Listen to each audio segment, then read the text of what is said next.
Yesterday?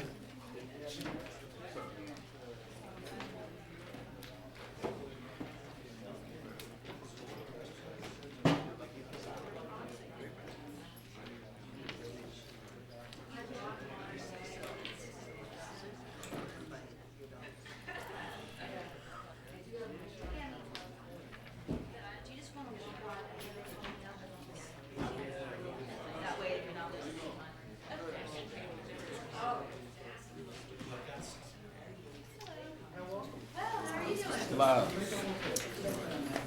We'll do that. Thank you. You don't know?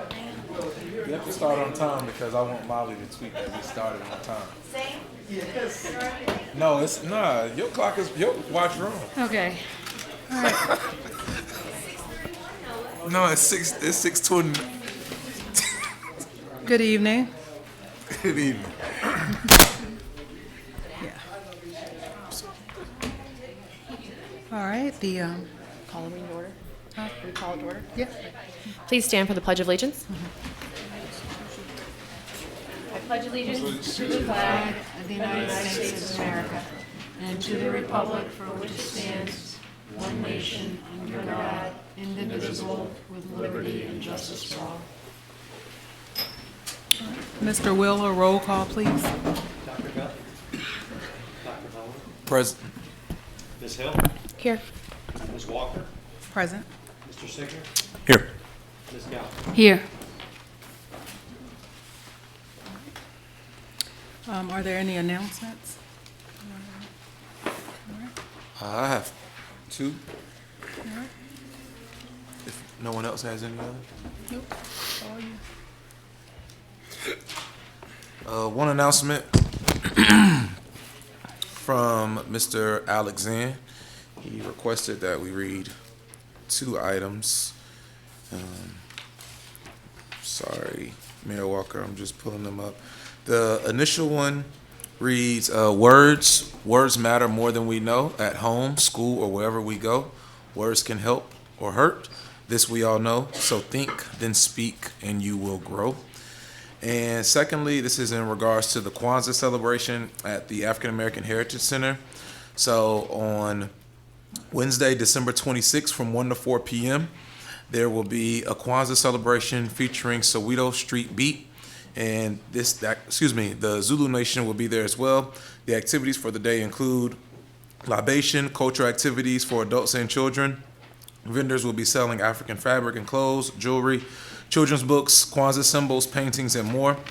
Again, this will be Wednesday, December 26, 2018, from 1 to 4 p.m. at the Jefferson School African American Heritage Center. Hope to see you there. All right. Thank you. Is there anyone here that would like to speak about any items that are on the consent agenda? No. Mr. Wheeler, could you read the consent agenda, please? Oh, wow. They're checking on my mic. Item A, minutes from December 3rd, December 5th, December 6th. Item B, an appropriation, VDOT Recreational Access Grant, McIntyre Park Bicycle and Pedestrian Bridge, $125,000, second of two readings. Item C, an appropriation, the 2018 Edward Byrne Memorial Justice Assistance Grant for $26,044, second of two readings. Item D, an appropriation, the 2019 Aid to Localities Funding for Fire Programs, $150,480, second of two readings. Item E, an appropriation, the year-end appropriation for fiscal year 2018, second of two readings. Item F, an appropriation, certified local government grant funding for the Little High Neighborhood National Register nomination, $33,714, first of two readings. Item G, an appropriation, reimbursement of funds for Portland State University ADU program, $5,000, first of two readings. Item H, an appropriation, reimbursement of funds for Public Works Summit, $400, first of one reading. Item I, a resolution, funding for the Kwanzaa program at the Jefferson School African American Heritage Center, $4,500, first of one reading. Item J, a resolution, designation of Carlton Views 3 as a revitalization area, first of one reading.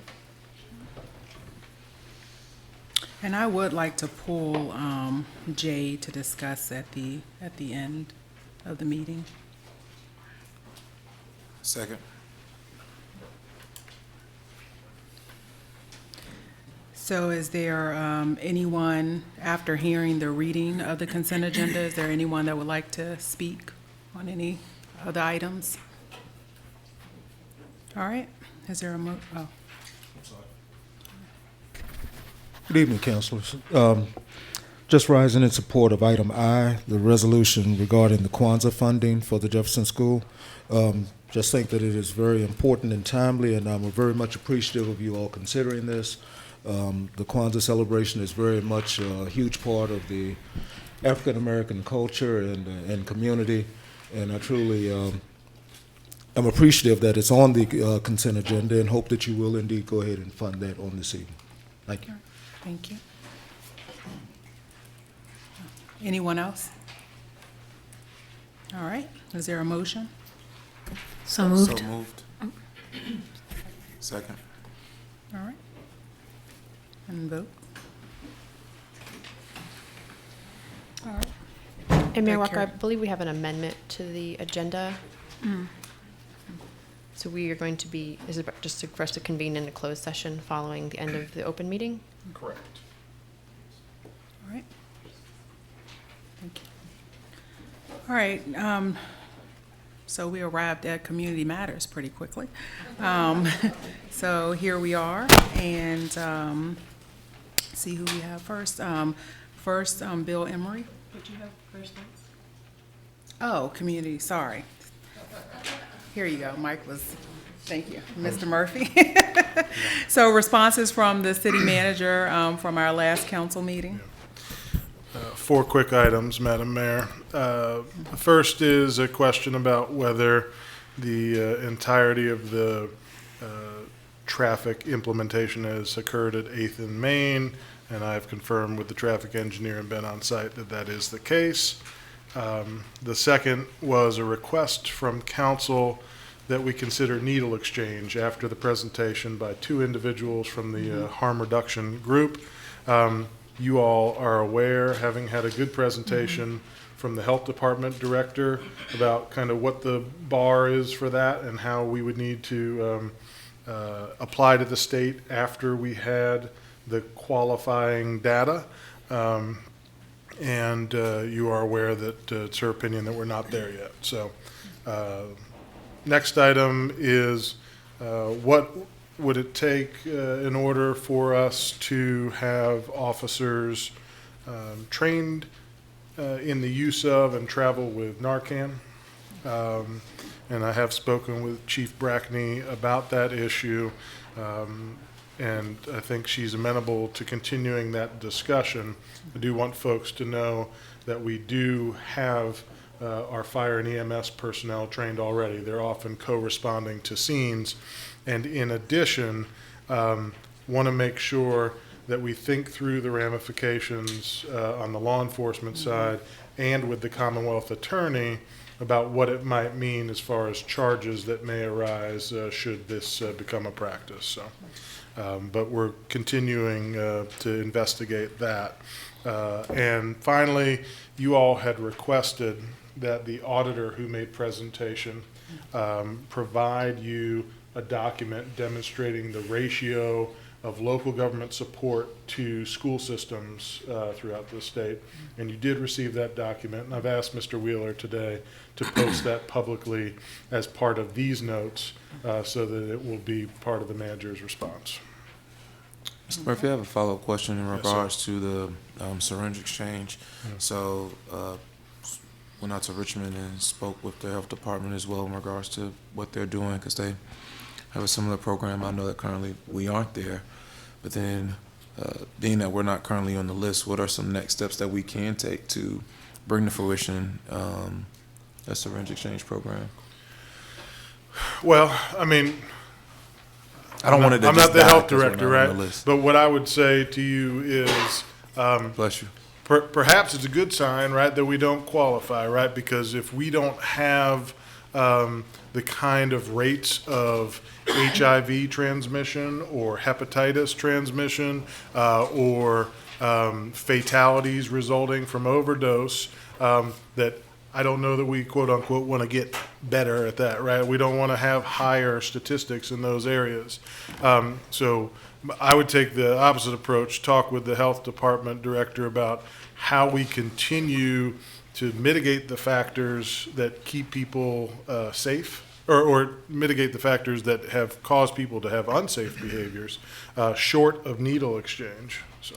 But I think it's a measure, to a certain extent, of being proactive opposed to reactive, because we wouldn't want to have the syringe exchange after we get on the list. And in all actuality, in my opinion, you would want to begin with having these mechanisms in place before we see the numbers that will constitute us being worthy, quote unquote, through the state size of having a crisis, so that we could be on the list. Like we know that we know that this is an issue. And because we know it's an issue, just because we're not on the list doesn't mean that we shouldn't look at still taking those measures. Yeah, in my opinion. I could certainly appreciate that. I guess for me, right, maybe it's a timing issue. Had you had those folks in October, maybe you'd have added it to your legislative packet. But as the state law is constructed right now, I don't know that we as a locality have any independent authority to do something different in the way of needle exchange.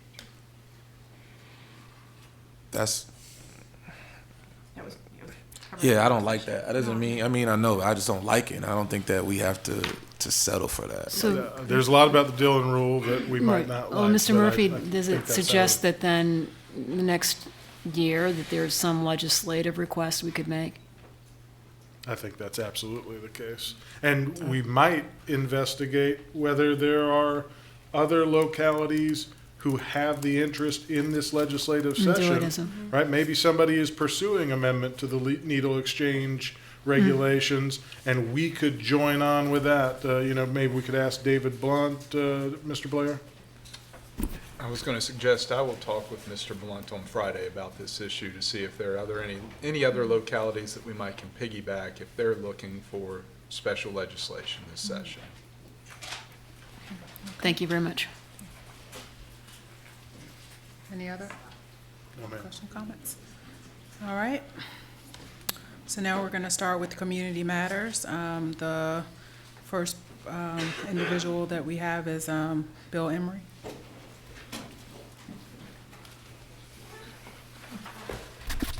Good evening. Mayor Walker, councilors, my name is Bill Emery. I live at 1604 East Market Street. How many of y'all grew up in a people warehouse? A high-density multifamily structure with nowhere outside to play, nowhere to sit under cover, nowhere to grill, nowhere to plant a flower, nowhere to throw a ball. The residents of Carlton Views need and deserve useful outdoor recreational space, and they've got none promised. The Carlton Views developers are skilled professionals. They know how to design, finance, and build affordable housing. As a society, we've set up this low-income housing tax credit, the LIHTC credit, and the developer's fee, payable after lease up, to get developers and investors interested in providing affordable housing. Money makes the world go round. As a council, I hope you will not set the precedent that unit count and affordability is all that matters. Quality and community matter too. People need outdoor space to congregate and recreate, a place to jump, run, and laugh. Build a Carlton Views we'll all be proud of. Build a place that works for residents, young and old alike. Build a place you'd be happy to call home. Make it happen. And if I could still got a little bit more time, You do. comprehensive plan. Very pleased to see that the river was recognized in the environmental chapter. That's really cool. Appreciate that. Our neighborhood has been asking for a small area plan since 1988. it seems like planning is something that's not really in the DNA of the city, but it's a good thing to have to plan.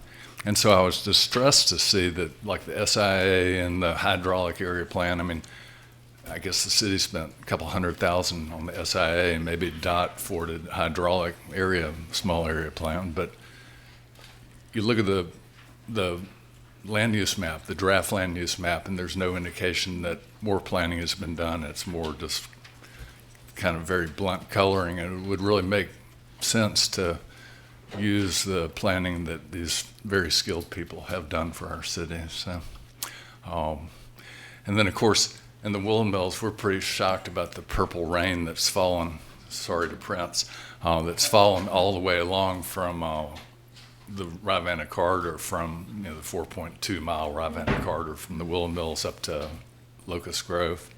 Anyway, thank you. Thank you. All right, Kim Rolla.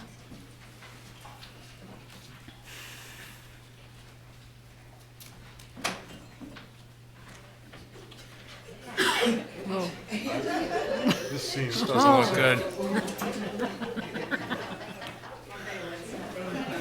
Okay.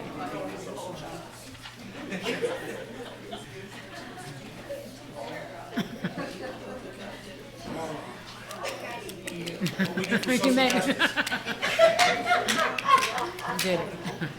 Make a little entrance. My name is Kim Rolla, and I would like to share my time with Mr. Harold Foley. Thank you. Harold Foley, 1407 Milton Street, the Civil Rights and Restorative Justice Organizer for Legal Aid. I'm here tonight to talk about the People's Coalition and the work that we do. The People Coalition is a coalition of individuals, groups, and organizations that convened after the very violent events that happened on August the 12th, 2017.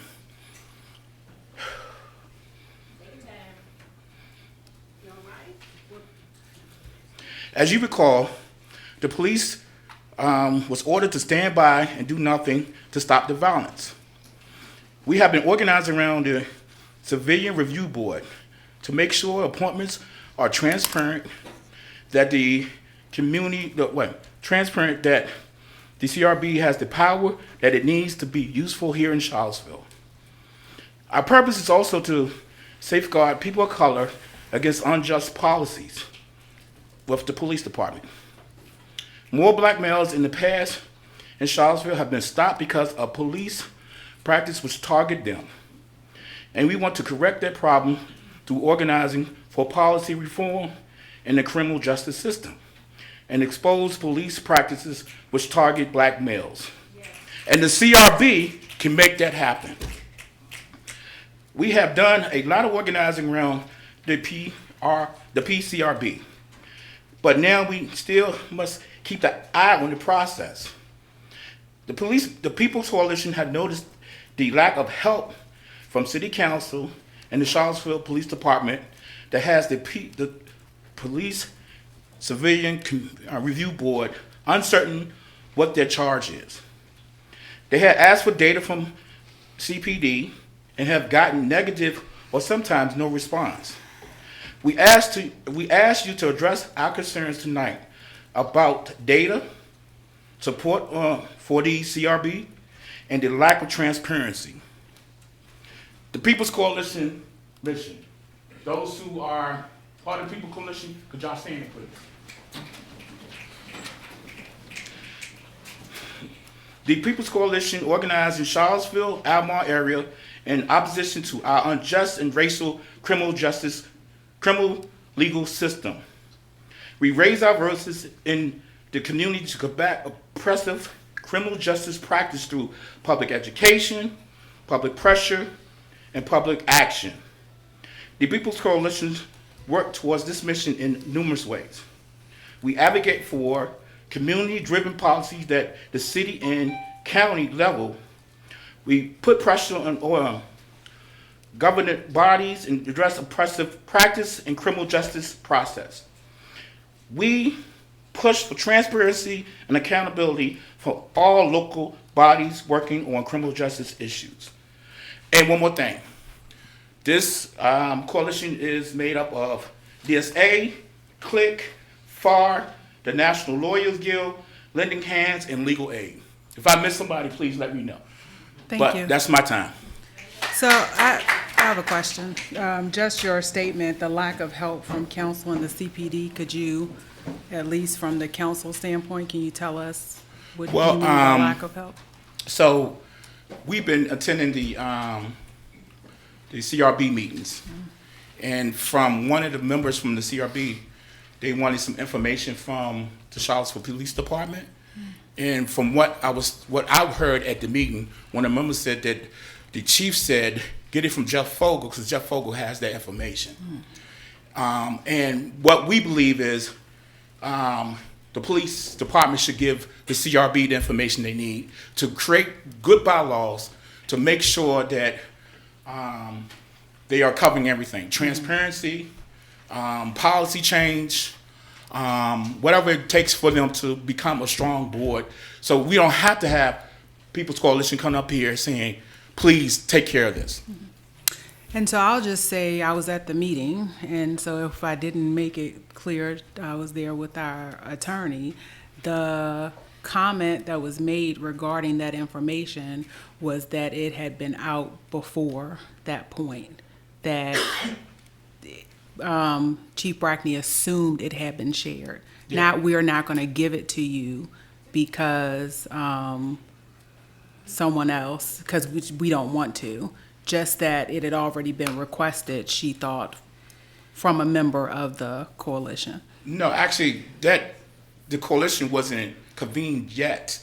I mean, it was convened, but Jeff did get the information, but it wasn't from the People's Coalition. That the stuff that they No, talking I understand about. what you're saying. That was the Yeah. only time that I think Yeah. that comment came up. But then, was the information, we had the meeting and then we sent the information? Did you all not?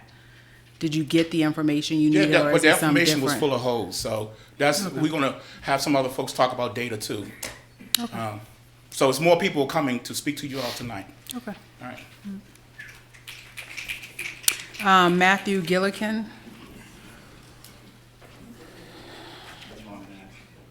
My name is Matthew Gillikin. I live at 726 Orangedale Avenue. I'm a speech therapist at University Hospital, and my wife is a teacher at Jackson Via Elementary School. We have 3 children. Our oldest is a first grader at Jackson Via. I want to come out and just encourage you all as the council to continue to think hard and in support of what the Planning Commission is doing with this new comprehensive plan. I think they've done some really amazing work. The work isn't done yet, but I think what they're coming up with is pretty extraordinary. I've spent the last year or so being fascinated by, first of all, my own lack of ignorance about the history of housing in Charlottesville, but then trying to understand how we got to a place where we need 3,000 affordable units to meet our affordable goals and where market price housing is not available for most people. So I did some digging and some learning, and about 100 years ago, the Supreme Court said you couldn't explicitly prevent a black person from moving into your neighborhood. So about 10 minutes after that, the city planner in St. Louis said, I have an idea.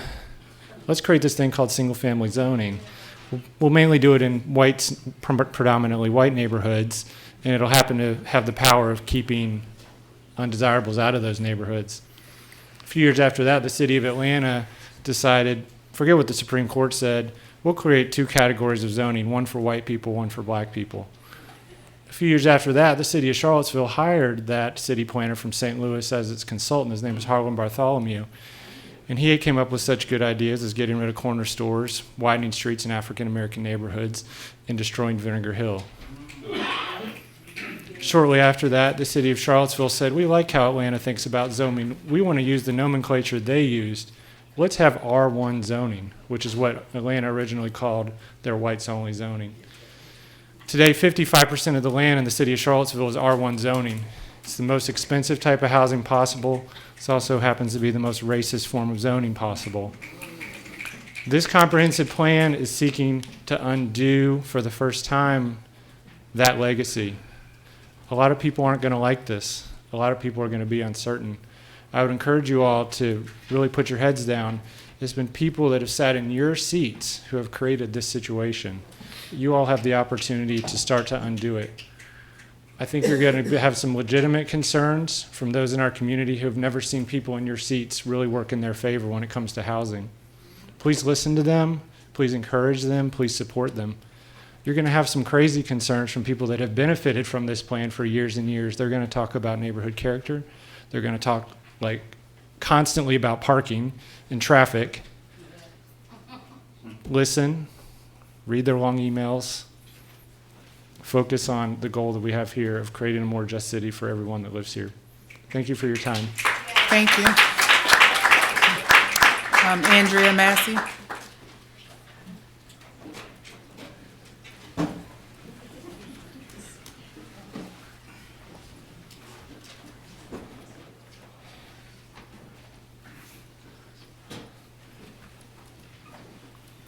Good evening. Good evening.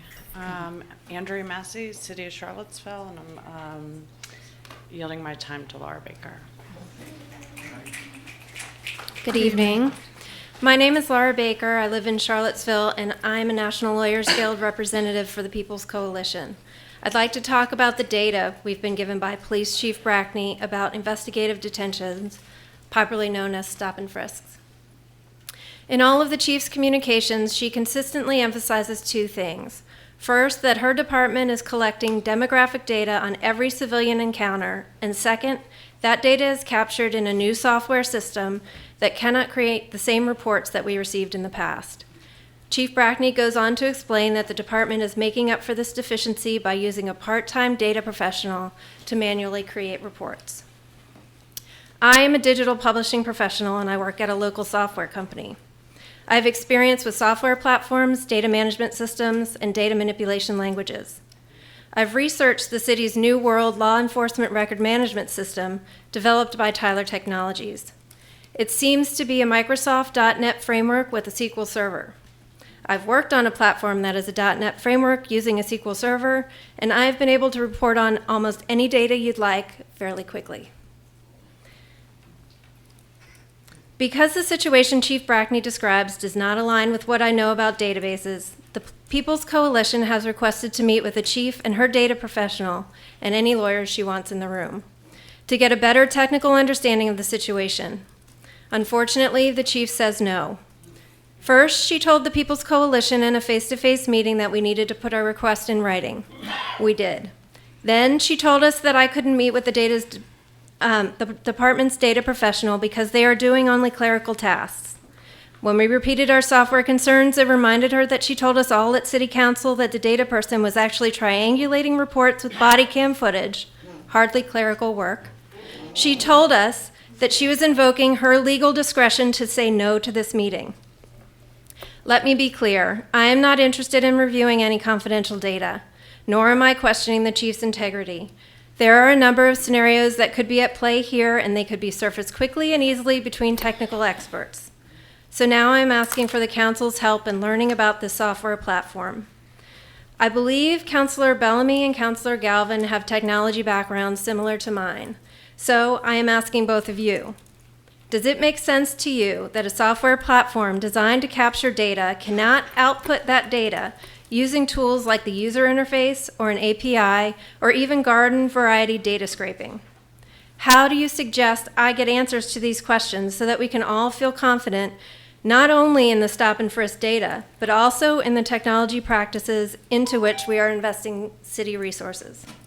I look forward to hearing your thoughts. Thank you.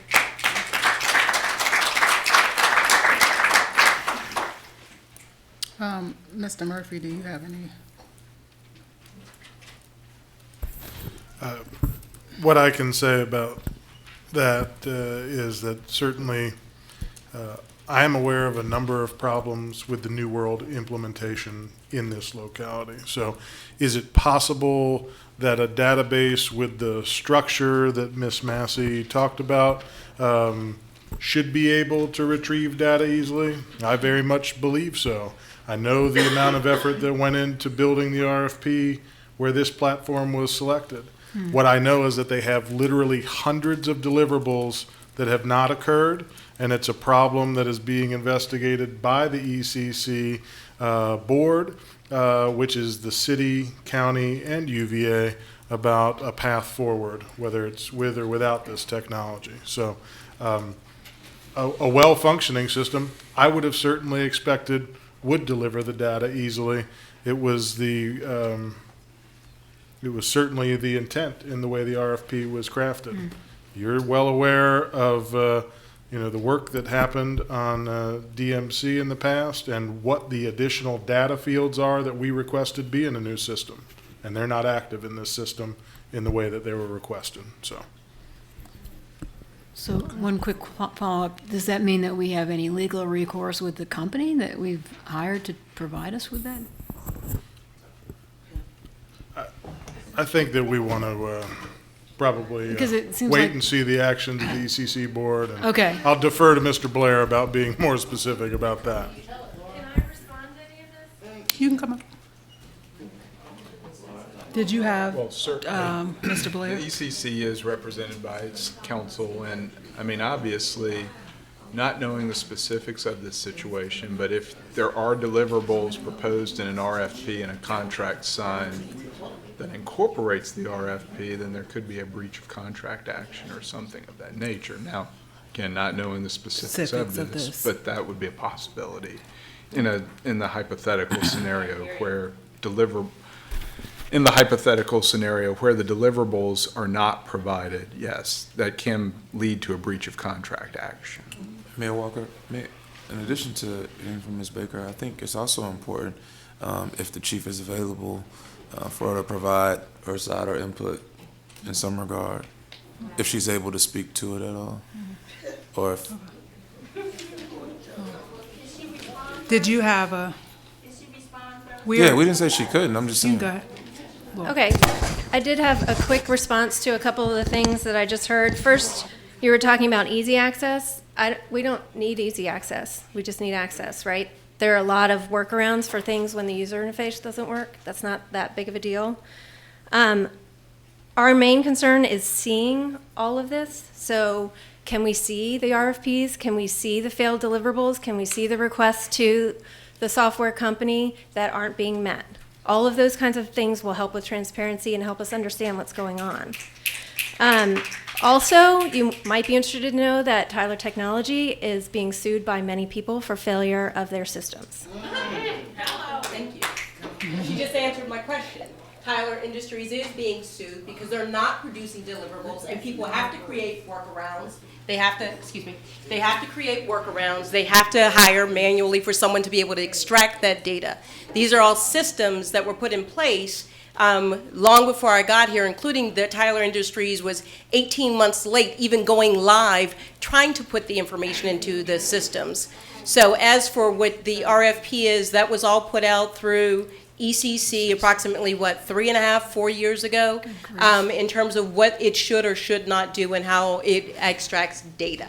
As for the advice of our city attorney as well, working with the county city attorney who represents the ECC on the ECC board, they are in negotiations as to will they ever be able to meet some of the RFP deliverables that they said, and what are those next steps? How do you move forward with you're midway through a project where are you too far ahead to then you just push through it and continue to do workarounds, or do you have to scrap it, start all over and go again? So just answering the question, saying that Tyler Industries, who created New World, is in serious litigation with literally almost hundreds of agencies around these same data systems that are not producing the type of data and information that they were originally RFP to do. So that is all in public record. I'm sure that the ECC board can get that to you. You can work with, what is Amanda's last name? The Ms. attorney? Farley. Ms. So Farley. Ms. Farley is the attorney who helps to do those kinds of things and that kind of information. So, thank you. Thank you. Thank you. Well, okay. Did you? No, that was all I had. Okay. My question remains, though, I want to see evidence of this, because I don't understand a system that doesn't let you do data scraping. You can. And so if there's a reason we can't, that would be easily shown between software experts. So Why can't we sit down and just So see what's happening? So what you're asking is that you said yourself that there is a issue with other localities who has this system. So And- I would like to clarify that. Okay. Tyler Technologies is being sued for their court software. I have not seen the New World software being sued yet. So I would love to see what Chief Brackney is referring to there. What I know is that the overall technology company is being sued for some of their software. So the specific situation we're in Charlottesville, I have not seen, which is why I would like to see the requests for the deliverables. Like I said before, I work at a software company, so I know that this can happen. But why can't, I would like to see it.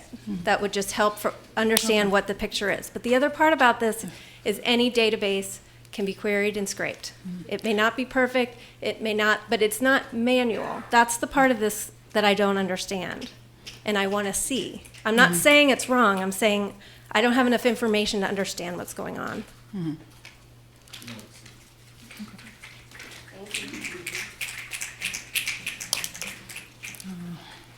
All right, so next we have, so Graham isn't back. Oh, yes, sir. Hey. Good evening. Hello, my name is Graham Scharf. I live at 808 Village Road. I have 2 kids in the Charlottesville City Schools, one at CHS and one in 4th grade at Johnson. I'm here today to ask you to authorize and mandate neighborhood development services and any other appropriate departments to prioritize and expedite site approval for the learning cottages at Walker Upper Elementary School. Walker Upper Elementary School is dramatically overcrowded, serving, if memory serves me, 678 students currently. It was built for 515. When educators at Walker ask their principal, when are we going to get the learning cottages, he answers October 1st, because that's the only date that he has received from the city. I met with the principal and with school board members to ask, what's the holdup? School board members told me that the holdup is getting site approval for those learning cottages to be put on the soccer field at Walker Upper Elementary School. If that logjam was broken, then those could be placed there, and the pressure could be relieved on Walker Upper Elementary. So I'm just here to ask, whatever logjam there is within city government that's preventing that from happening, you have the opportunity to make a decision as non-educators, not as school board, that will dramatically improve the learning environment of the children in Walker Upper Elementary School. As you probably know, there's been a lot of disruptive behavior this year. And when I asked our principal, what can your elected representatives do for you? He said the 2 things I need are space, because he doesn't control that, right? He doesn't control the learning cottages. And he needs great teachers, because they've had teacher attrition this fall. You can work on one of those 2, and so I'm asking you to do it. And thanks for this public comment. Thank you. And I know, I guess it was last December, I sat in on one of the capital meetings with the schools, and I thought we were going to try to take a proactive approach, looking at every school in the district to understand what would a site plan be like, even not expecting that we're going to have them ever, but just to be, so we can be more proactive there than reactive when it comes to needing to implement these cottages in a quick turnaround time. Can we have an update on that during the next meeting? I'm talking about this is obviously one pressing example, but I think that the intention is to have them for every campus ready to go and the site plans are approved, so all it takes is just then going ahead and implementing. I agree with that. Thank you. All right. So Oliver Platt's Mills.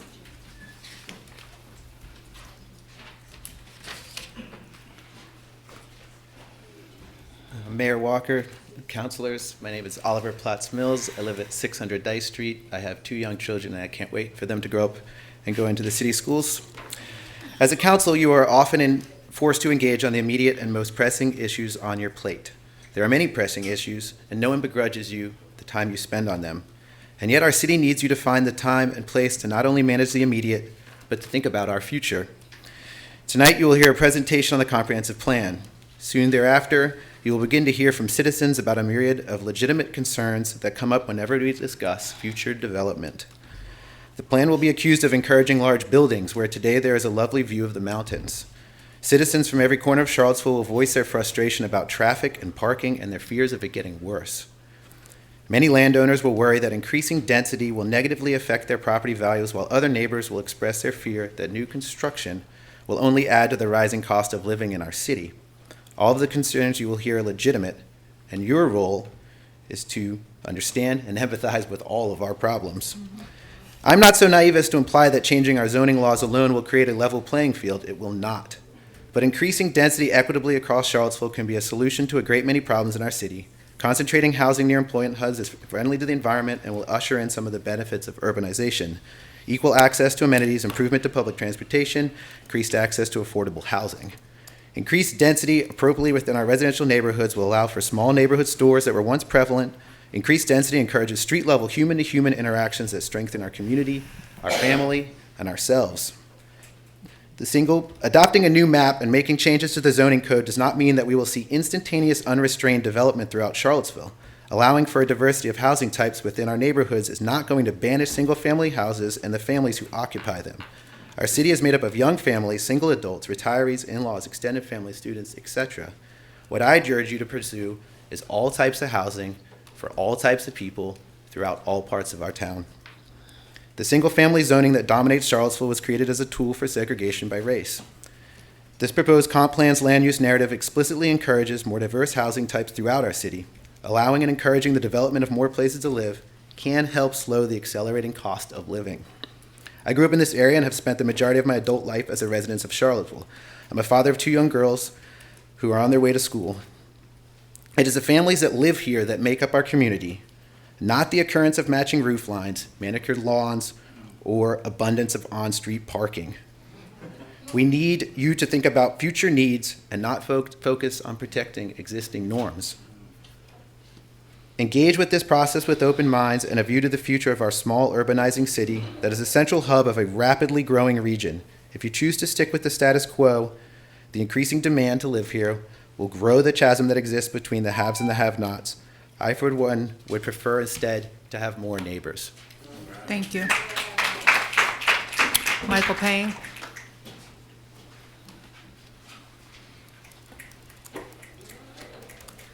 Michael Payne, resident of Belmont. Going to echo what other speakers have said, and I'll just say I think the Carlton Views project got me thinking on how is it that over and over again council and the city are presented when it comes to affordable housing 2 bad options, and we're left to fight about which of those bad options is really worst. How can we break out of being forced to make these kind of decisions on affordable housing? And I think a large part of that does come down to our zoning and our land use. As other speakers have highlighted, 55% of our land can only be used for single-family housing. There is a de facto ban in over half the city on apartments, duplexes, triplexes. In effect, there is a de facto ban on affordable housing. 55% of the city, all you can build is single-family housing. Over 60% of the city are renters. The majority of people, homeowners and renters now, are not traditional nuclear families. The majority are a mix of people who are single adults or single mothers who need different housing options than just what we're requiring can only be built, which is single-family housing. I think our comprehensive plan, the draft comprehensive plan, is an exciting opportunity to change that and to root our zoning, which is grounded in segregation and which has produced that. I think it's not the only thing that's going to solve the affordable housing crisis, but I think it's one of the biggest tools we could use. And I think if we do our comprehensive plan right and we're bold and we have political courage about it, we can become a statewide example of how you can transform your zoning to uproot segregation and promote affordable housing. Because if we don't do that, the most developable areas in the land, all that is allowed is single-family homes, which I think is what's pushing affordable housing into the outer regions of the city, into areas that are in floodplains and hard to develop, because those are the only areas we said that you can build apartments or duplexes or triplexes. And we have to change that. Otherwise, the only projects on affordable housing we're going to get are going to be in these areas that do have some flaws in terms of being in floodplains or requiring a lot of difficult construction in order to clear areas and things like that.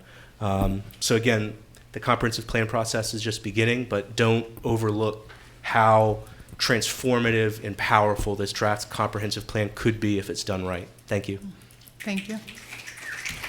Nancy Carpenter.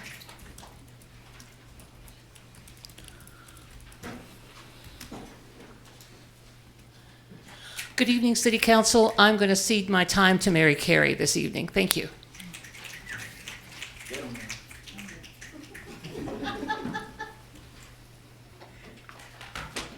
Mary Carey, city resident. I got two questions for two councilors.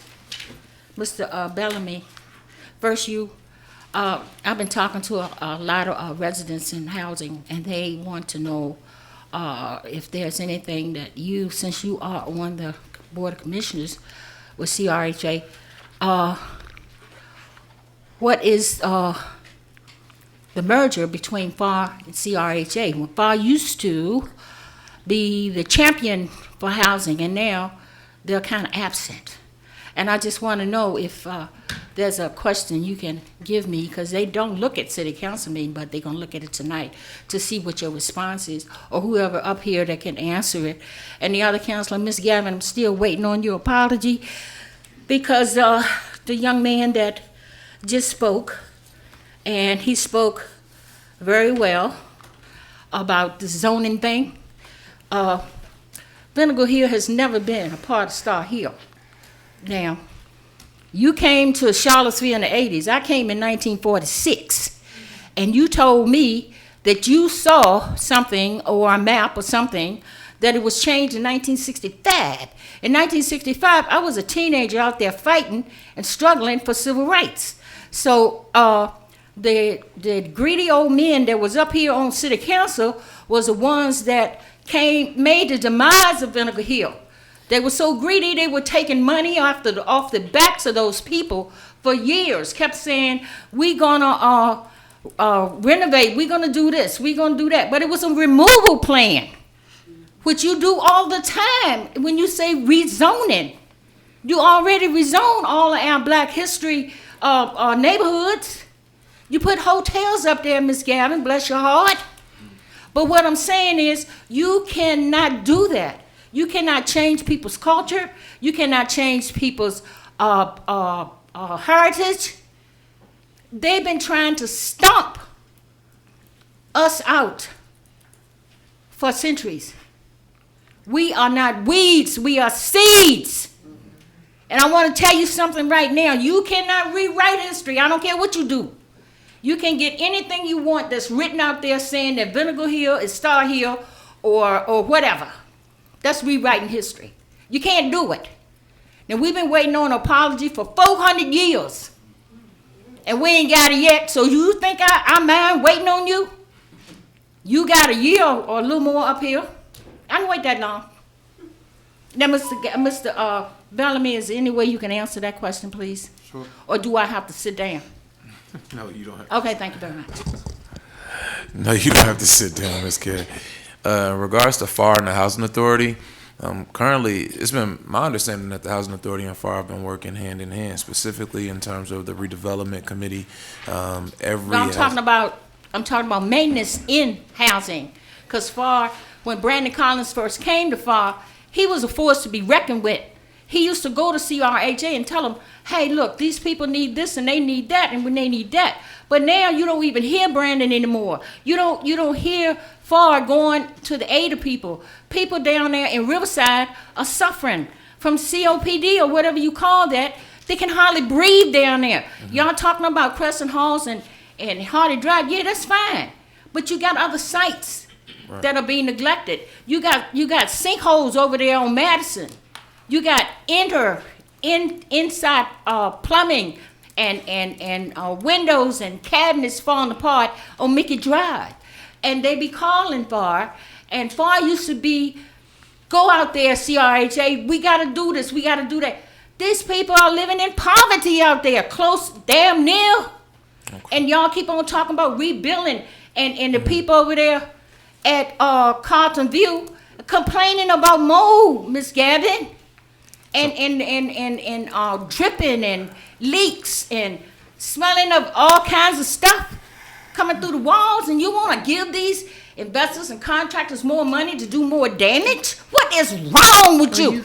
But anyway, I'm back to you now. Yes, ma'am. So let me let me do this. Let me get back with you so I Thank can you have very a much. conversation with Mr. Collins as well as far. Maybe we can all have a conversation. Okay. So I won't get an answer tonight anyway. No, ma'am, But, not tonight, because I don't want to speak for Mr. Collins. I want to process what you said and also have the opportunity to speak with him about Why it. can't you say something about the merger?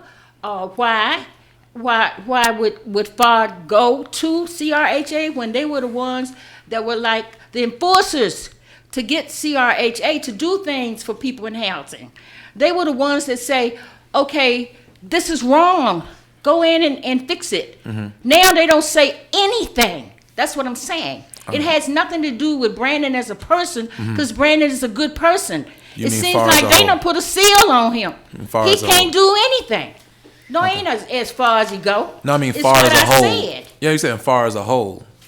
Okay. Well, I'll Right. tell you one thing. You need to get busy. No, he said, I think he's saying he's gonna check. Yeah, that's what he always say. Okay, But see, well. see, when you Okay. say you go All right. check, you have to Ms. check. Carey, thank you. Because people in housing gonna hold you accountable, just like I'm holding Miss Gavin accountable for Yes. misspeaking twice in November about something that was in Thank history. you, Ms. Carey. Okay, Thank am you. I done?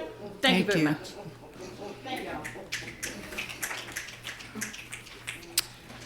Senator McGill.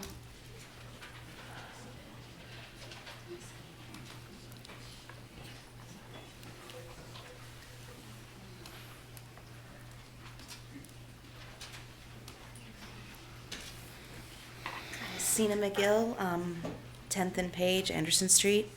I would like to urge you to please look favorably at the new comprehensive plan, and with that, I'm going to cede my time to Tammy Wright. Good evening, Tamara Wright, Friendship Court. Tonight I'm speaking on behalf of Takara Nelson, who couldn't make it here tonight. She is the UVA Black Law Student Association's representative for the People's Coalition. Last spring, our city created the Civilian Review Board to improve police accountability with the Charlottesville Police Department. Through the CRB, CPD has the opportunity to be national leaders in policing through honesty, increasing transparency, and building community relations. But instead, the CPD and Chief Brackney have decided to delay the CRB from doing the work that the community so desires. To date, CPD has prevented the CRB from accepting and reviewing citizen policing complaints. CPD has also delayed CRB from obtaining use of force, investigative detention reports, civilian complaints, internal investigation, and other information that the CRB needs to draft permanent bylaws. The CPD has also stalled the CRB from installing temporary bylaws needed for the CRB to accept and review complaints. The CRB has proven that it is ready to work. The CRB wants to help, not hinder the CPD. We, the People's Coalition, asked the city and the city manager to direct Chief Brackney to allow the CRB to do the work that other CRBs in Fairfax, Virginia Beach, and other cities do to promote police accountability and improve police community relations. We asked City Council and the city manager to direct Charlottesville's Chief of Police to allow the CRB to implement temporary bylaws so the CRB can begin reviewing citizen police complaints and compiling data to draft bylaws so that the CRB can be a long-lasting fixture in the Charlottesville community. We need City Council to take action. That's the end of her statements, but I was present when we spoke with the chief. And she made us feel like, there was going to be transparency, but at this point, it doesn't seem that way. We are in no way holding her accountable for the things that happened with the police department before she came, but she has the perfect opportunity to turn things around and bridge this gap that the citizens have with the police and, to turn things around and make the community feel comfortable with our police department. Myself, being a mother of 3 African-American boys, want to see something different, for my city. I'm born and raised here in Charlottesville, and I just think that this is a beautiful opportunity to give a fresh start, and I think that it's an opportunity to do it now when it needs to be done the most. So we're hoping that you will support us and encourage her, and I want her to know that we're here to support you. We're not against you. We're out here doing the work for you. So we're out here talking, to the community and getting the insight from them and bringing it directly to her and giving her the opportunity to do something with it. So hopefully we can move forward with this. Thank you.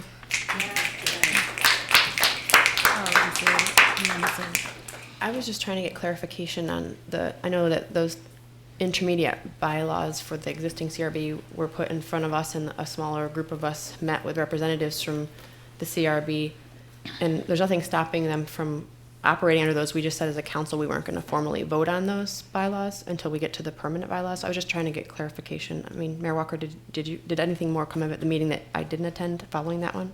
No. Okay.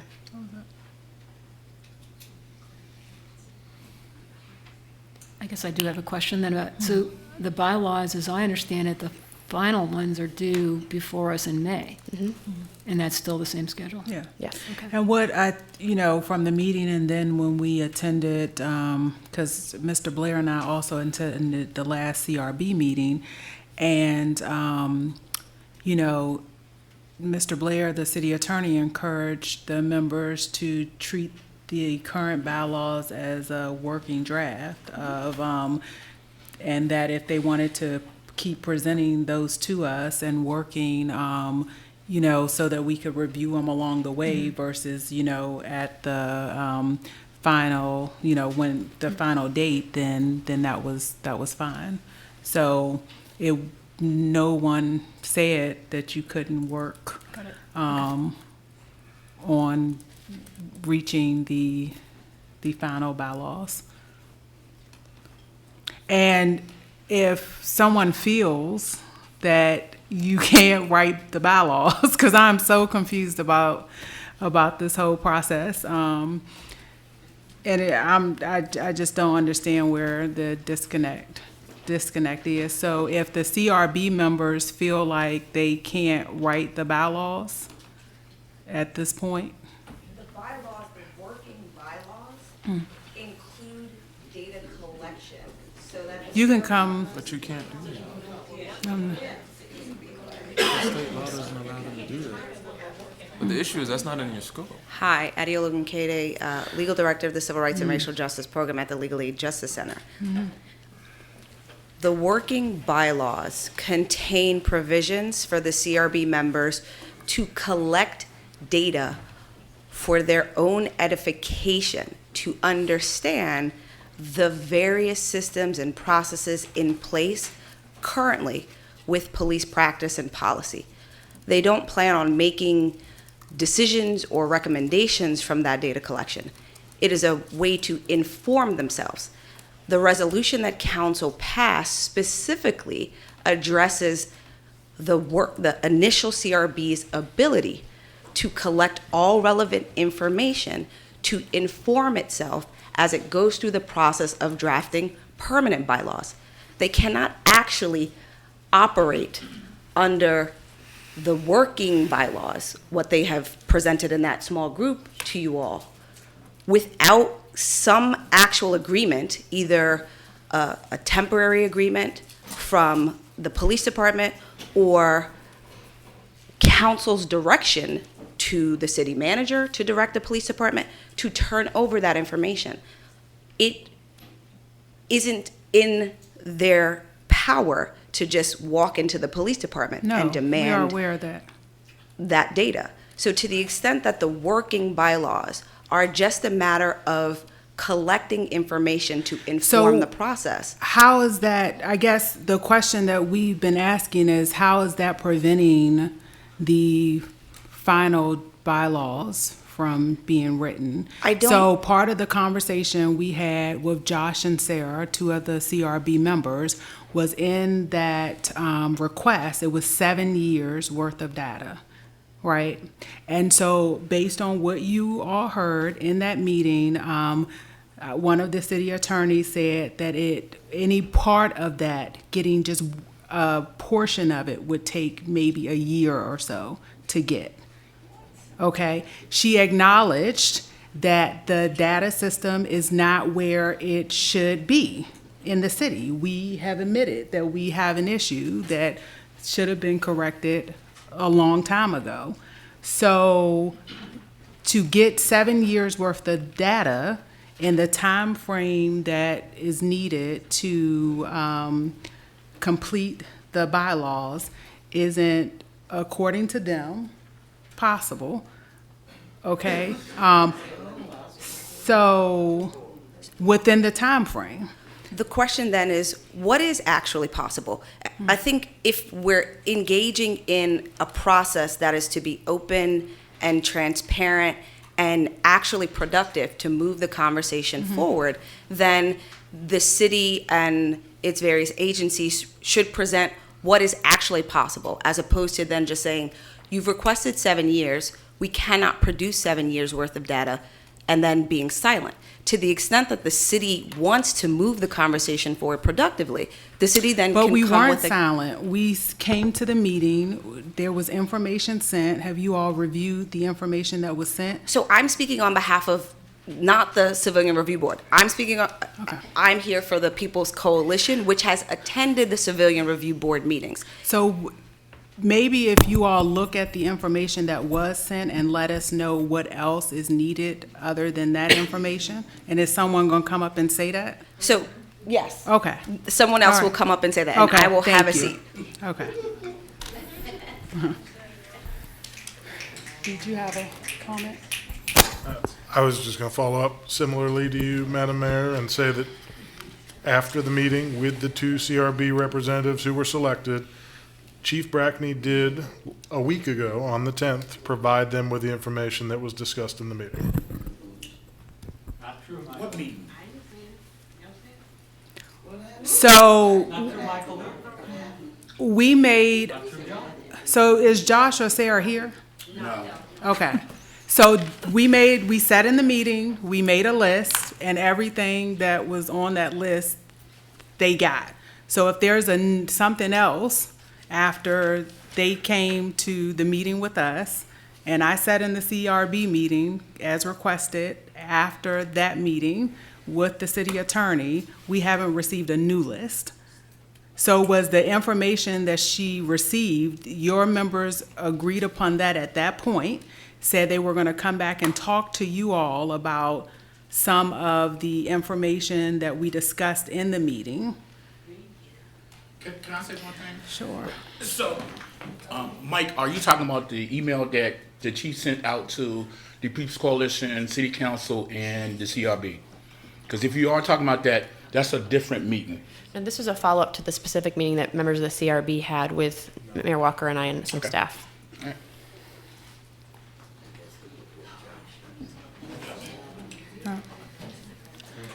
All right, did you have something? We have several CRB members in the audience tonight. They empowered 2 of their membership to meet with city staff and city council.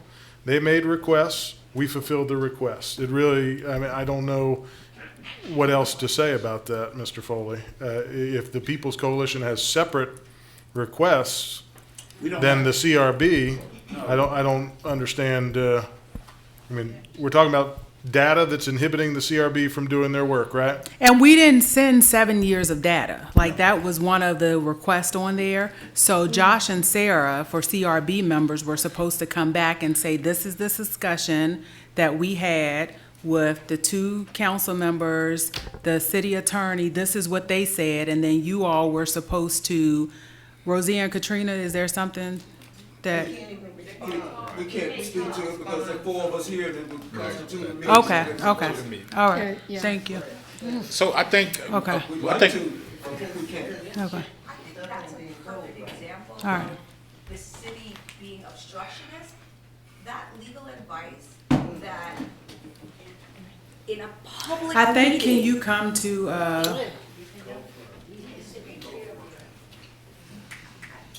I think that legal advice to the CRB members who are attending a public meeting of the city council in their individual personal capacities, instructing them that because multiple members of the community who happen to be CRB members are present, that would invoke the CRB's public meeting rule that would then have required notice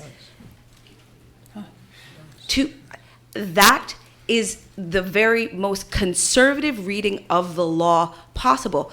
Under the actual law, where you can read it more expansively, many attorneys can read the same law and come to different conclusions.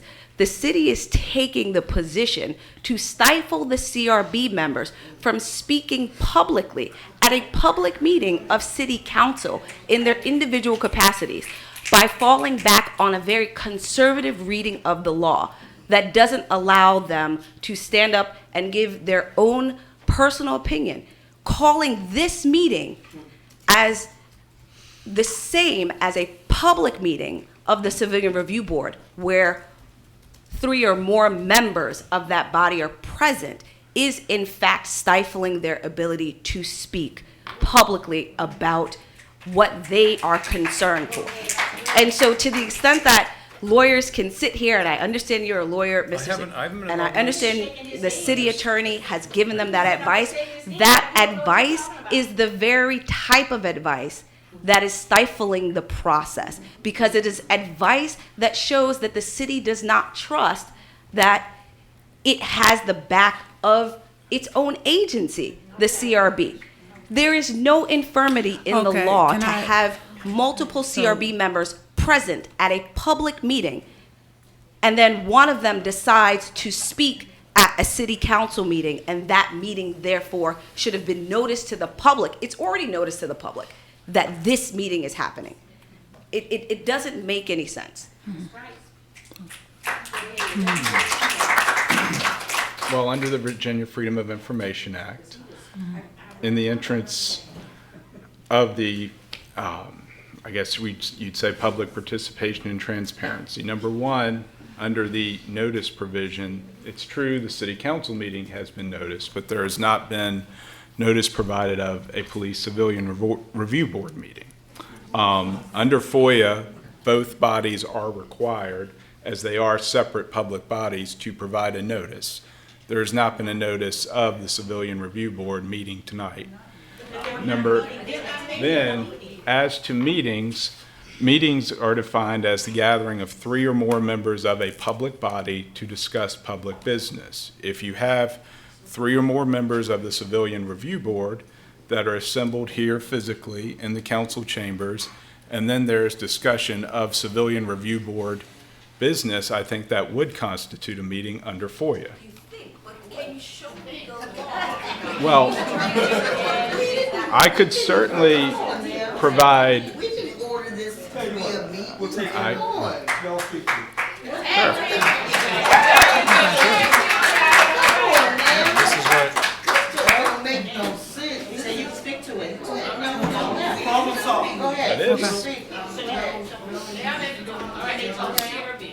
So, Rosie, are you gonna come up and? One, I'm tired of being called out on my name. If we're not saying anything and we're not up here, don't call us out. Please don't do that. Because that right there shows on the city side or how you are being combative to the community. If we didn't say anything, don't come at us. So asking you to speak? Yeah, If you want to speak? We didn't say anything at first, but you called us out by name. You should have said, is there any CRB members in here who would something? But for you to say Katrina So for me and to Rosina, acknowledge you. But I mean, but for you Okay, to I just will come not like Rosina acknowledge you Katrina in the, because no I mean, problem. regardless of It's no problem. Regardless, In the it is future, a I will problem. not That's why we're acknowledge sitting you. here now. Because even if we didn't say anything, just because we made a gesture with our face, we know as CRB members we can't speak when it's 3 or more. And as city council, people that should have read the resolutions and made all these things, y'all should know that as well. So he wouldn't have to say what he had to say for us to have been called out, for 2 of our members to have to walk out, for us to stand here to be able to speak.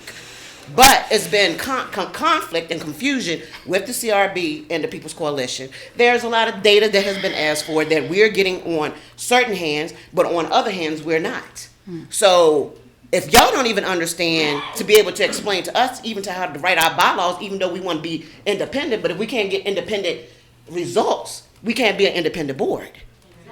And as long as we have people that are not willing to help push situations with us as far as transparency instead of defensiveness, it's not going to work. Because Nobody is willing to work with one another. The city keeps calling transparency, but where's the transparency on the side of the city? There is not none. No sooner than y'all get defensive because either the right information came out or things have been hidden, then when things come up, it's like, boom. For what? I mean, that's not our fault. We're citizens. We're coming to ask these same questions that we need to know. So we shouldn't be, what's the word? I don't even know the word I'm looking for because, I mean, it shouldn't even be a word that I'm looking for. Because we should be able to come to y'all as citizens the same way we voted y'all in here. The same way we should be up here to stand up here and ask y'all questions. Y'all ask questions when y'all got our taxpayers' money, building these houses and doing whatever else y'all doing with it. So, and then y'all are sitting up here, and I've been watching y'all since I've been here. Y'all not even paying attention to what is being said, to everything that's being said when it comes to the people. And I don't feel that's right. That's on all of y'all. Y'all always looking crazy every time somebody says something. One of y'all are not doing right. But let us not doing right. Everybody got a personal problem, or somebody takes it there. So do you What's have... the problem? The problem is Thank you. Charlottesville local government is not taking accountability for their wrongness and their actions to be able to make things accountability and being presented so that other boards can successfully be successful in the community. So the information- if the data is not being presented right and the data has all of this, that, and those are the main things we need, how are we going to be transparent to get forward? The information that you all received, was there more information that you all The needed? People's Coalition Have got you- more information than the CRB, but when certain things of the CRB was asked, and I even can't even go into that because that's going to say I'm saying what she said because she was in that meeting. But the meeting, matter of fact, just put it this way, the CRB meetings needs to be televised so everybody know what's said, who said what, and why it was said. It shouldn't be we should have to come here and try to figure out what this was and that was and all these different meetings and all that. Everybody just need to be televised and everything just need to be on one accord. Because I'm confused. I'm confused as, trying to be the best community person that I could be to speak up for my people and to work on transparency. But everybody gets angry with me when I come out being who I'm supposed to be when things are not held accountable. And then I speak for what's right and y'all still feel what's wrong. But then y'all try to make the community confused in how we even supposed to feel when y'all don't know, we don't know, so who knows? So can you have, is it appropriate for you all to send us an email for me to request that you all let us know what We you have a didn't? meeting tomorrow. What you didn't receive? We have a meeting tomorrow. I will bring that up in the meeting. Exactly what is it more that is needed. But for the chief to have said that it's not her place to give us everything, that we should be able to get it from other identities. That's not like what the she pe- said. Yes, it was. It was said that in that meeting. When it was Jeff Fogel or the People's Coalition. We shouldn't have to give anything. If whatever's requested, she should be able to give it. So if that's the meeting that we had, Heather and I and the city attorney and Lisa and Mike, the Or interim city anything. manager, I mean, that anything. wasn't what was said. Regardless, anything that has been requested that has been knocked back. It's been so many times that everything has been requested for you, this, that, and the third. Now it's this, that, and the third. It's confusing. This ain't saying this. Just have everybody in a room. And what is needed, get it done. Okay. Because And every time you all have asked, we have come. We've asked her for so much. Okay. We've asked her for so much, and it's just getting to that point that, for her to get defensive when what was being read or asked, about the data, we understand that everything is not perfect. But don't keep coming at the community combative when it's wrong. And when was this information going to come out if our person hadn't said nothing? Then we would have still been in the dark as a community, as we still have always been. Thank you. All right, Rebecca Deeds.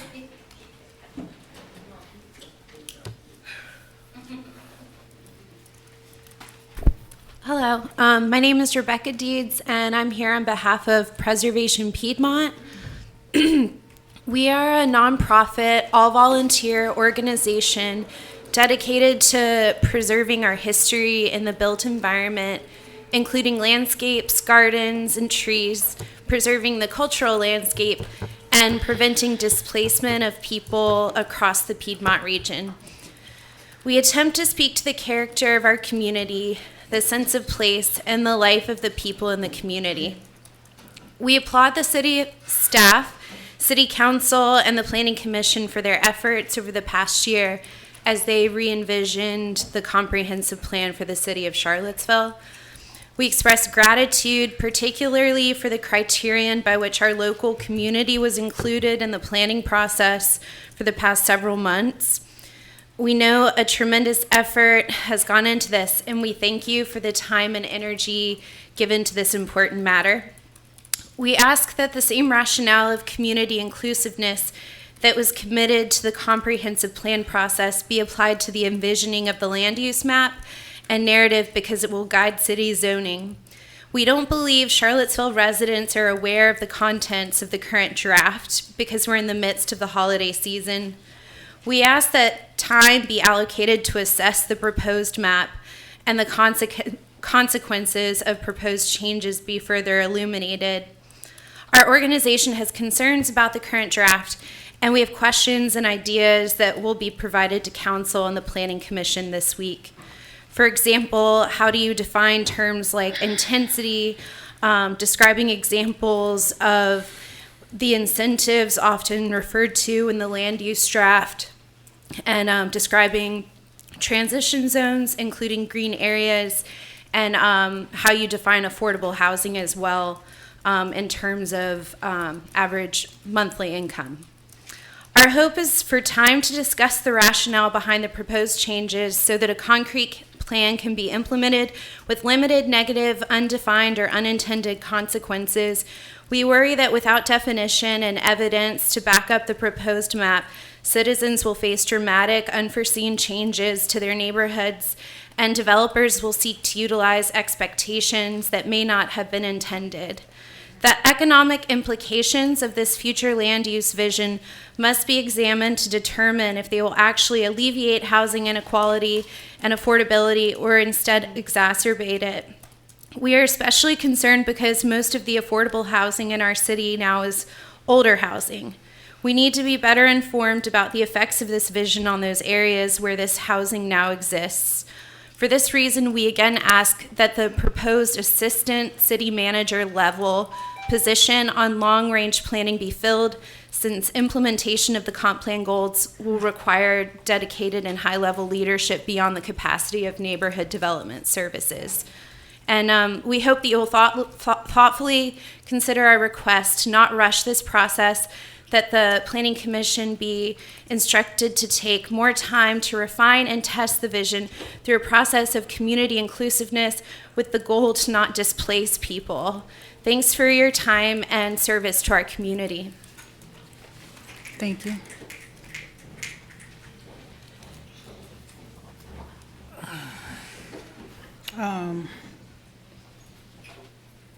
Kate Fraley.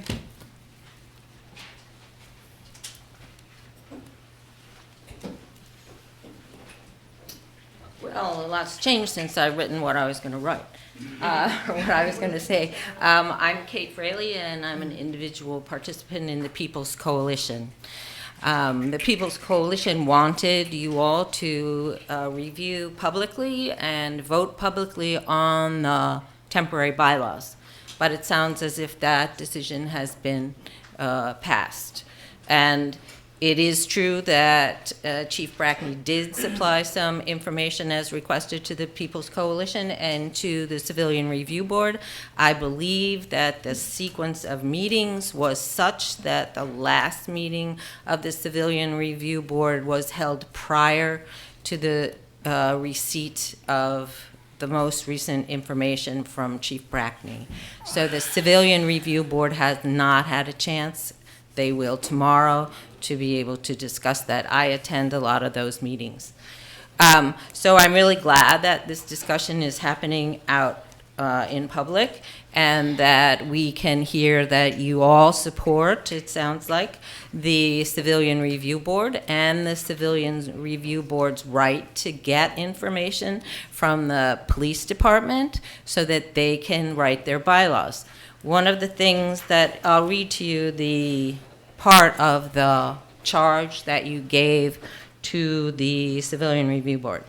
it says that the city council tasks the board with drafting bylaws which shall address matters including but not limited to developing procedures for reviewing police matters, including but not limited to investigative detention reports, use of force incidents, and internal affairs appeals. So the attempt at the temporary bylaws was to outline the data of those three things plus the things that would be included in but not limited to, so that they could access. My understanding in the beginning of the Civilian Review Board, they were told that they couldn't get that information because they didn't have any bylaws. So they were in between a rock and a hard place because they didn't have the authority to get it, so they couldn't get it. So I'm glad that there has been some progress, and I think that, let's see, let me just read my notes a minute.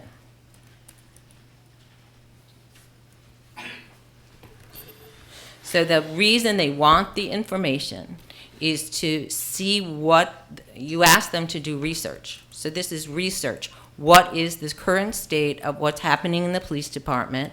What are the policies which have not been provided to the CRB, even though they've been requested? And then they can determine the focus of their, was that a red light? Mm-hmm. Focus of their bylaws. So I would like you all to say that yes, the CRB should have access, that if the CRB writes to the chief, that the chief will respond with the information as requested, and that the city council direct the city manager to direct the chief of police to do so.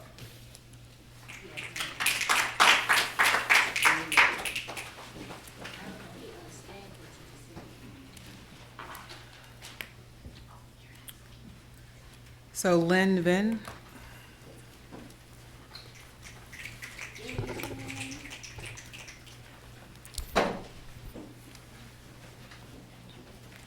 My name is Lynn Finn. I live in Charlottesville, and I am a National Lawyers Guild representative for the People's Coalition.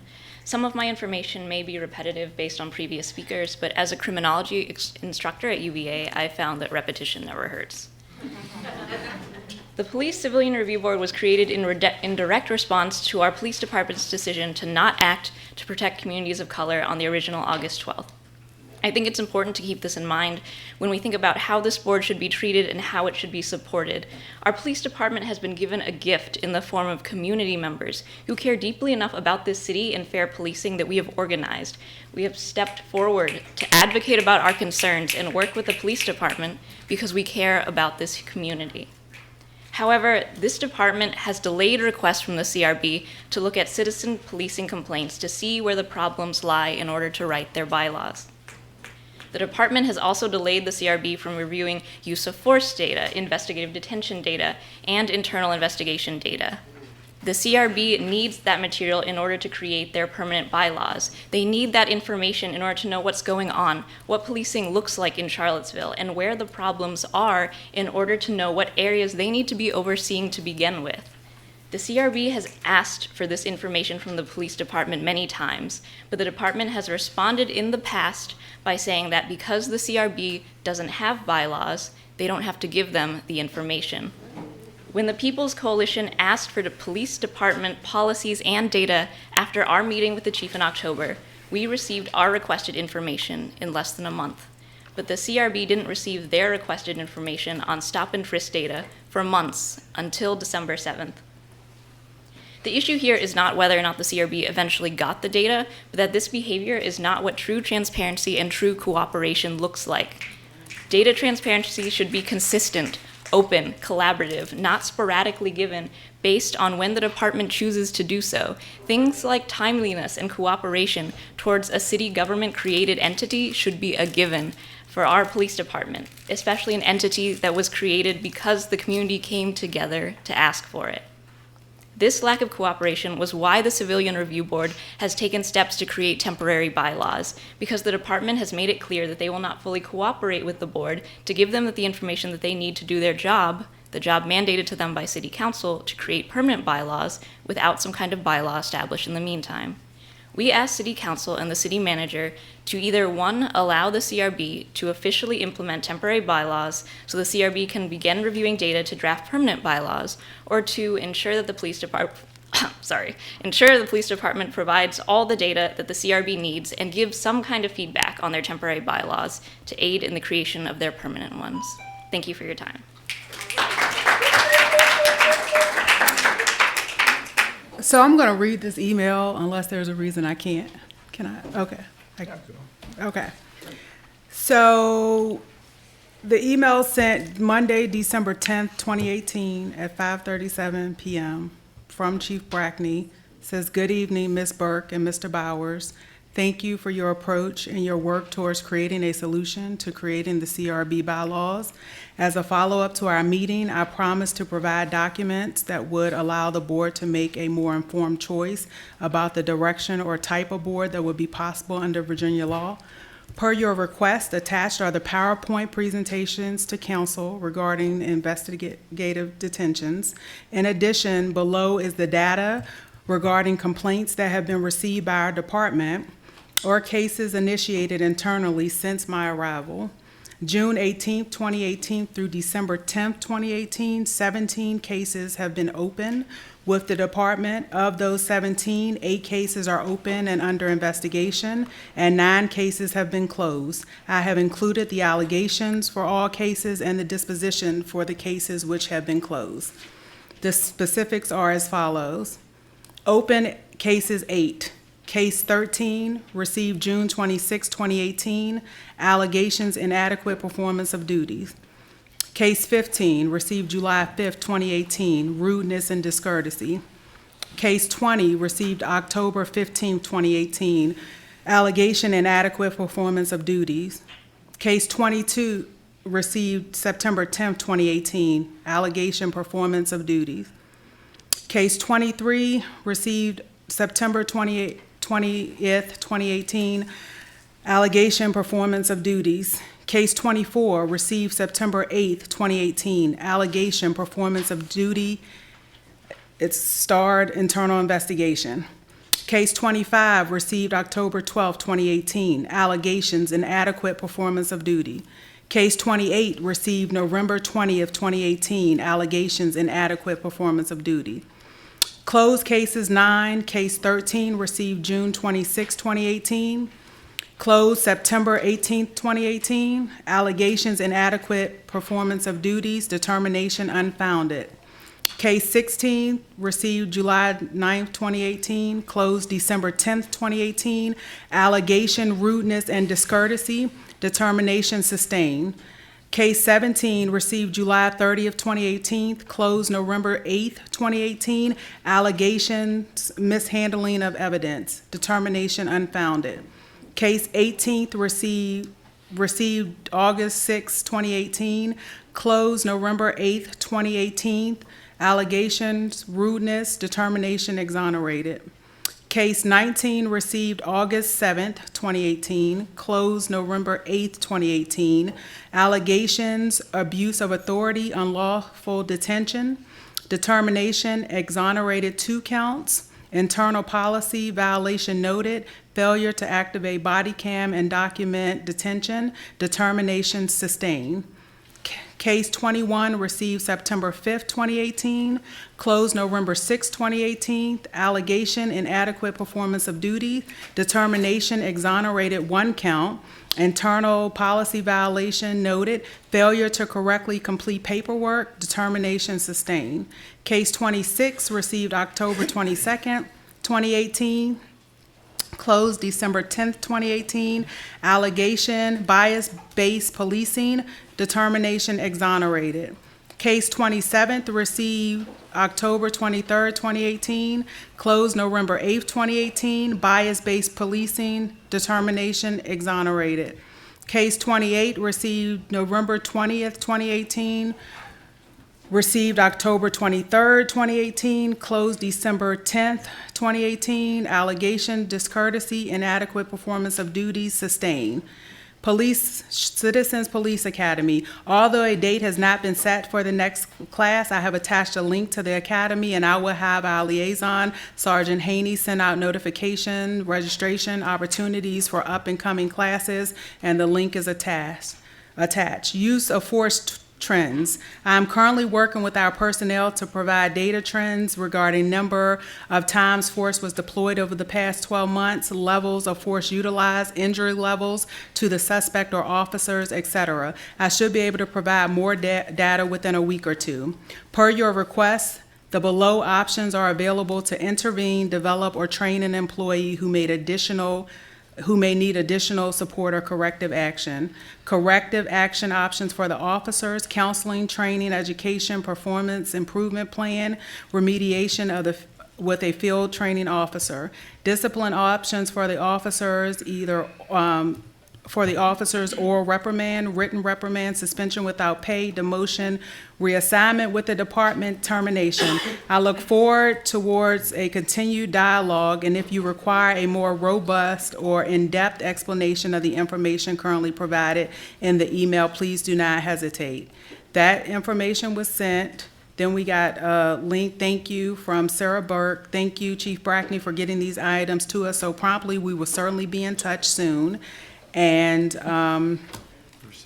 what was supposed to happen after that was the CRB was supposed to review it, and if there was something else that was needed, there were also several points from the conversation that we had that they were going to go back to and see if, instead of like 7 years of data, there was fewer years that could potentially be helpful, and what out of that information could be extracted, and we were going to have that conversation. So I don't know if we didn't get yet that there was something that was requested and agreed upon from that meeting that did not happen. There was also a request for myself and the attorney to come to the next CRB meeting, and we showed up.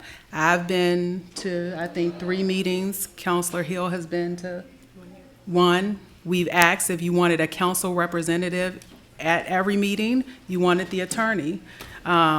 So that was the email, and so I just wanted to read that before the next person. I had a complaint in that time that was not on that list. Received on June 22nd, decided December 7th. It's not on that list. I looked. So I said, if mine's not on the list, maybe there are others that are not on the list.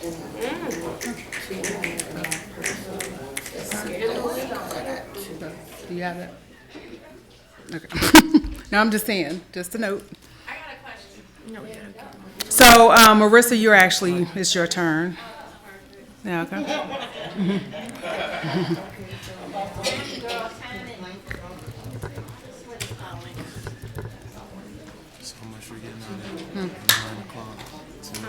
Marissa Turner Harris, I live in Friendship Court. So my question was, how, with the complaint review, how were they all concluded within the same 3 days? Because she's working so diligently to work with us. When we requested those, it wasn't provided, and now we have closed cases. But anyway, I'm giving my time to my girl, Emily. Hello, my name is Emily Kingsley. I live in Ivy, and I am the Showing Up for Racial Justice representative on the People's Coalition. I'm here to voice my support for the work of the Civilian Review Board, and honestly, just to echo much of what's already been said by other members of the People's Coalition. So this isn't too much new information, but just to say it once again. First, want to echo what was already said about the temporary bylaws, and I understand there was already some conversation tonight about why there wasn't like a more official vote on that. But we in the People's Coalition do believe that having a more formal vote from council or some kind of feedback on the temporary bylaws would be helpful for the CRB. It would help give them more direction and feedback and be a symbol that the City Council has their backs in this process. And as already been mentioned, Having the temporary bylaws approved by you all also has the more tangible function of helping the CRB secure the police records that it has asked for from the police department, records that the CPD so far has been largely unwilling to provide, citing the CRB's lack of bylaws as the reason that they cannot provide the data. However, in order to draft effective permanent bylaws and determine what the scope of their work will be, the CRB needs to have a full picture of what policing looks like in Charlottesville now, and being able to review CPD data, including investigative detention reports, use of force incidents, and internal affairs appeals, is a crucial part of that process. Without a vote on the temporary bylaws, the CRB has been left without the data it needs and with little recourse for getting it. We want to know, does the council support a strong CRB with the eventual ability to review civilian complaint data? Voting on the temporary bylaws would be a clear signal of that support. In addition to voting on the CRB's temporary bylaws, council could also push for police accountability by doing more work to support the People's Coalition. The coalition, which is made up of representatives from a number of different activist groups and organizations, has been working hard to secure more transparency from CPD.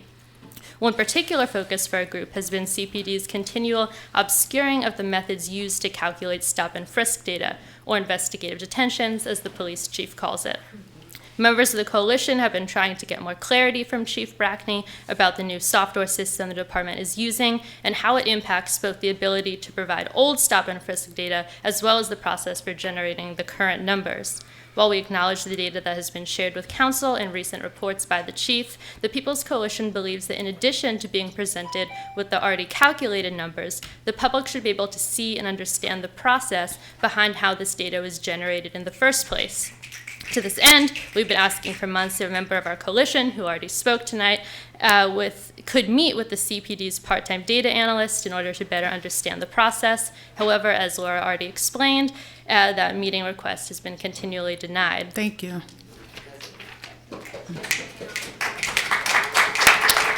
Louis Schultz.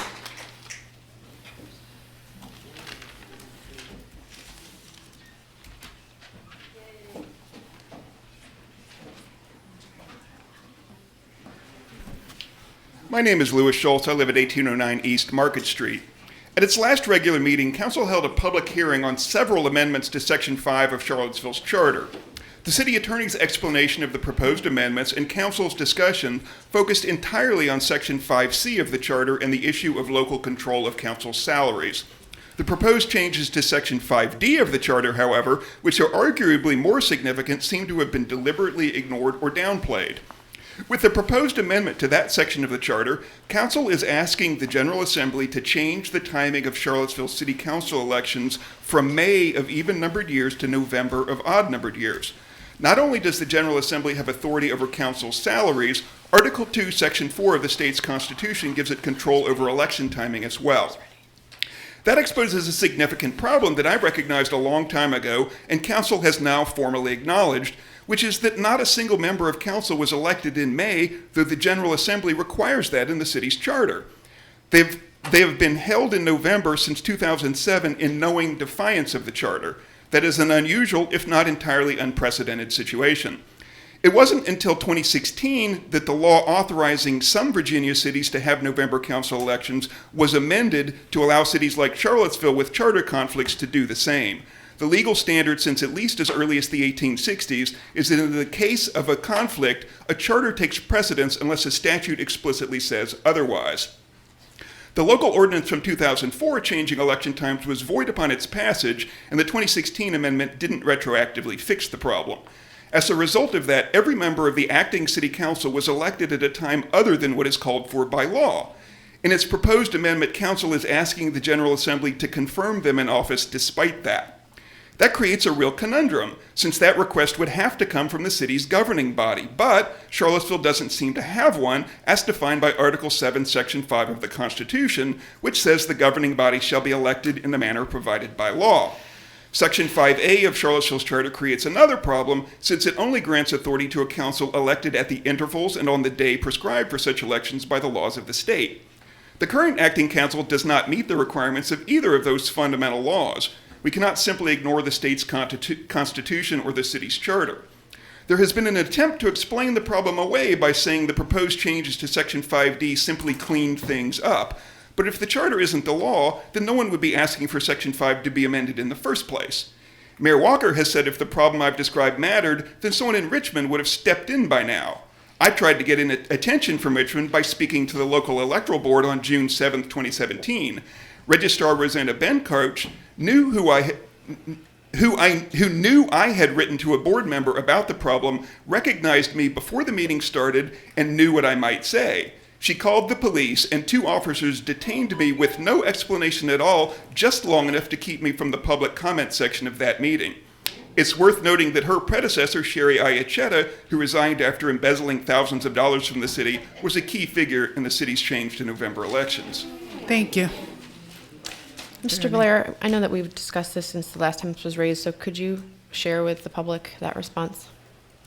Yes, Mr. Schultz pointed out at the last council meeting that Virginia Code Section 242-222.1 was amended in 2016, the 2016 session of the General Assembly, and added the words, "and notwithstanding any contrary provisions of a city or town charter."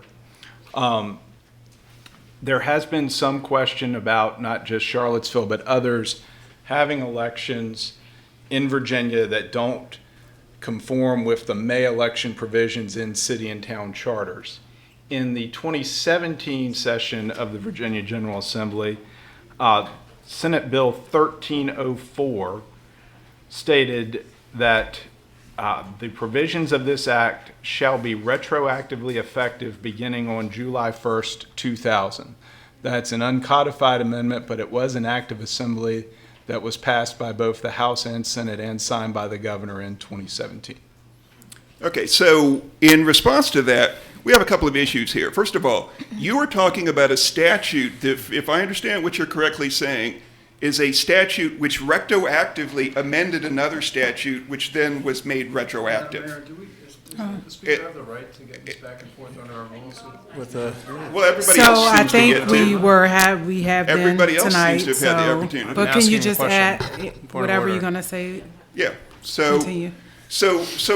But the fundamental thing here that you have just sort of glossed over is that you do seem to be saying that when the city changed that law, it did it so illegally, right? Well, the city changed, well, I would say this, that in doing some research on Senate Bill 1304, it said that it was to clarify the legislative intent of when the General Assembly amended the law. It's my And understanding that's- that the courts interpret the law, not the General Assembly. The General Assembly passes no laws and the courts interpret. No court has interpreted this law to this point, so you're left with legislative intent. Yeah. And the General Assembly, Senator Vogel, you can look on Virginia Legislative Information Services, it says it's to clarify that the intent of the General Assembly when it passed the law was that cities and towns could hold their elections in November, notwithstanding their city charters. They added that language in 2016. Yeah. But in 2017, just to clarify completely, the General Assembly passed and the governor signed an uncodified act that says the provisions of this act shall be retroactively effective beginning on July 1st, 2000. Okay, so what that means is that we had a city attorney and a city attorney's Thank staff, many of whom are still employed by your office, who put this Thank city in you. a situation for more than a decade where we did not have legal Mr. elections. You Schultz, seem thank to be you. admitting that right now. Now, we have a real problem here, and it really needs to be addressed. Thank you. And I dispute based on the city's own assertions in the Lee statute case. They question and argue quite effectively that a substantive law cannot be made retroactively. That has been the city's official position. Mr. Blair here is absolutely contradicting the city's position in another case. Thank you. And so I'm questioning whether I you have the understand, authority and- to even ask me to sit down here. And I do not believe that But you do. right now, we're moving on. Thank you.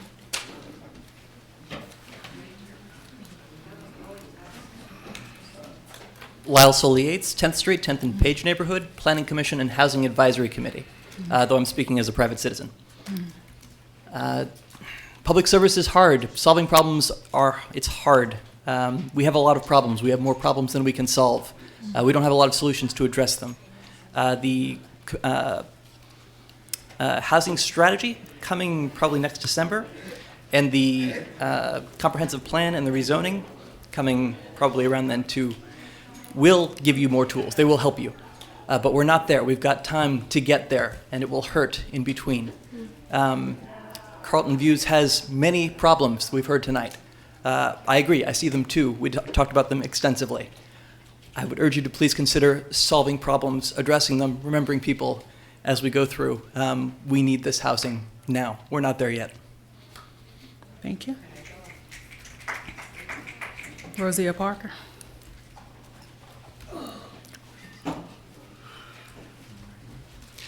Well, I ain't gonna take too much of your time. I know y'all got children, and I know y'all got parents that are elderly. So I said, I know they have children, and I know they have elderly parents or they're dealing with elderly. So when y'all get old or when y'all was young, y'all had somewhere to play, right? Y'all had something to do, or you would like to have something to do. So I think Carlton Views need things for the elderly and the children. It seems like people forgot where they come from, where they used to live, and how things was built and how things are being taken care of now. As counselors, are y'all really worried about the city and how people are actually living? Y'all say y'all do, but y'all's actions speaks differently. Mr. West, I'm gonna give it to you like it was given to me. Miss Maybell said, are you a good liar or are you a bad liar? She said she's been waiting months for you to contact her. She said, did you have been talking to her about bringing this proclamation and having lunch with her? And you haven't. So, Miss Maybell, I hope you're listening because I'm doing what you asked me to do. So I appreciate if you get in contact with her as soon as possible. And far as the police being, see, and that's the thing that's always funny because the community people behind this TV and stuff, they don't see that funny. I do. They don't. And here's why. They don't. Hold up. Let me finish. They don't see it because you tell people so many things. And then when it's brought up here in front of this podium, in front of the TV, y'all act like everything is funny, or either y'all got something smart to say, or y'all very defensive. People don't come here with their problems just waking up in the middle of the night or in the morning and be like, oh, well, let me go to the podium and say this is what I'm going to say. This lady has been saying this to different citizens for a long time. But she said, Rosia, I need you to do it because I know that you're going to do it. So everything is not funny, Wes. And, you know, a lot of things that we've watched you do, and you know I can pull cards, but I'm not. But, you know, we keep it real, and you know I keep it real and funky. I don't have no cut cards. So I'm not going to sit up here and go back and forth with you on something that I was asked to do. So if you got something to say, you explain that to Miss Maybell, because Miss Maybell asked you to do something for her a long time ago. And as far as Narcans, y'all's city, y'all's police, you can still tell y'all still way behind in y'all's law because y'all still 20 years behind, but then y'all got a new chief coming in here with 30, 40 years before. So, but still back to Narcan, y'all should have already been trained for Narcan. Overdose has been epidemic for years, especially for a white person. If this had been a white person, y'all should have been trained. But for a black person, y'all don't want to get trained like talking about it because if it is, it's a charge. But I'm trust and believe as a community member, and I'm quite sure a lot of other community members are trained for Narcan because I am in my pocketbook. Thank you. All right. I'm sure Ms. Maybell's watching. Ms. Maybell, as I'm rather shocked, you told Ms. Parker this, considering I spoke to you shortly after Thanksgiving. We've talked right here about having the proclamation 3 different times in which we've tried to present it. I've spoken to Ms. Joy about getting the proclamation to Ms. Maybell. So in regards to me saying I haven't spoken to Ms. Maybell in months, not quite sure where that came from, but rest assured, we can try again to get the proclamation to her. Well, I mean, the thing. She's tired of trying. Okay. Well, for those who are listening, Ms. Parker just said she's tired of trying. She wants it done. So, in the whole We talk a lot about transparency, so let's be rather transparent in regards to this. There's been 3 different occasions in which we have tried to have the proclamation for Ms. Maybell. On one occasion, there was a transportation issue on her end. On another occasion, she had another health issue. The third time in which we tried to have the proclamation for her, there was another reason in which she couldn't attend. I can attest to that, Mr. Collins. Well, so I can attest to that. Mr. Collins can attest to that. Ms. Joy Johnson can attest to that. So there's been 3 different instances in which we have specifically tried to honor Ms. Maybell here. So Ms. Parker, I allowed you to speak. So there's been 3 different. All right. I didn't say about That was we were it. waiting for you to. So it's break time. Thank you. She said you was waiting to bring it to her, which how much longer y'all were at lunch? So don't try to trip it up. We have a break. Y'all was trying to trip up. I don't have to trip up anything. You always do. Oh, so what you saying, baby? So what you saying? We can keep it 1,000. We can keep it 1,000, so you already know. But I'm saying, but how you wanna go there? But you already know.